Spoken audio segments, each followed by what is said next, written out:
प्रबुद्ध परिवार न्यूज़ में आप सबका स्वागत है। दोस्तों, मैं हूं सलीम खान। पूरे महाराष्ट्र भर में झटका मीट और झटका चिकन की दुकानें खुलवाने वाले नितेश राणे अचानक से प्राणी प्रेमी बन गए हैं। शायद आपको ये यकीन ना आए, लेकिन इसके बावजूद हम आपको ये वीडियो बताने जा रहे हैं जिसमें इको फ्रेंडली ईद मनाने की नसीहत वो मुसलमानों को करते नज़र आ रहे हैं। दूसरी तरफ जनाब प्यारे खान साहब, जो माइनॉरिटी सेल कमीशन के अध्यक्ष हैं, उन्होंने उसका जवाब देते हुए नितेश राणे से कहा कि मुसलमानों को हिदायत देने की कोशिश ना करें, वो बेहतर जानते हैं ईद किस तरह से मनानी चाहिए। और साथ ही प्यारे खान साहब ने ये नसीहत भी की है कि कभी किसी मुसलमान ने किसी हिंदू से ये नहीं कहा कि वो इको फ्रेंडली होली मनाए या इको फ्रेंडली दिवाली मनाए। और मज़ीद अपडेट्स के लिए देखते रहिए प्रबुद्ध परिवार न्यूज़। मैं सलीम खान।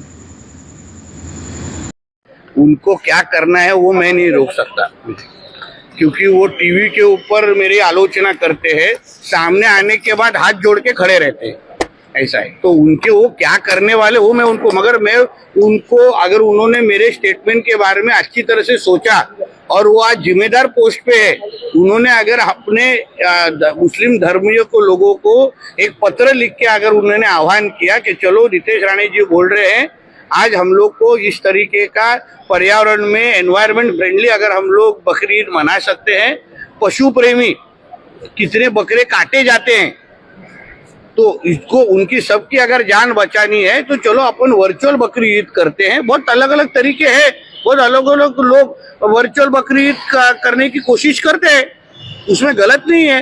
तो इसलिए अगर कल अल्पसंख्यक अध्यक्ष ने अगर उस तरीके का आह्वान किया तो इस्लाम के बारे में लोगों को और सम्मान बढ़ेगा।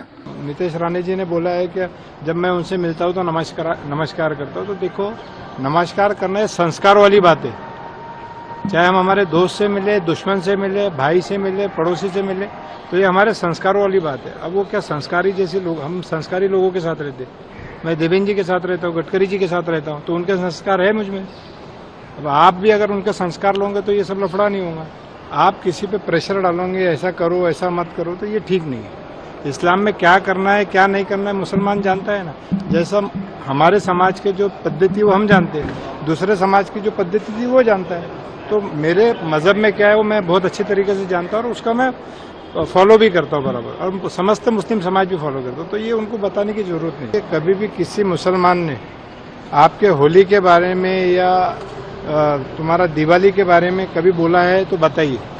कभी मुस्लिम वो किसी के त्यौहार पे टिक्का टिकन्नी नहीं करता। मुस्लिम समाज सबके त्योहारों को अपना त्यौहार मानता है। अगर मैं तो बचपने से देख रहा हूँ कि हम लोग खुद, हमारे यहाँ दिवाली मनती थी, हमारे यहाँ खुद पटाखे फूटते थे, जिन्हें उनके सलाह की ज़रूरत नहीं है। सरकार है ना यहाँ पे। मैंने बोला ना, इस्लाम का कंसेप्ट है कि जो प्रदेश में, जो जहाँ पे जिस देश में रहते हैं वहाँ का कायदा मानना, कायदे को डिनाई कोई नहीं कर रहा। और ऐसा नहीं है कि मुस्लिम समाज ही नॉनवेज खाता है, सभी समाज खाते हैं। तो आपको उस पर सोचना पड़ेगा और उस पर अध्ययन करके बोलिए। पहले आप उस पर अध्ययन करिए, उसके बाद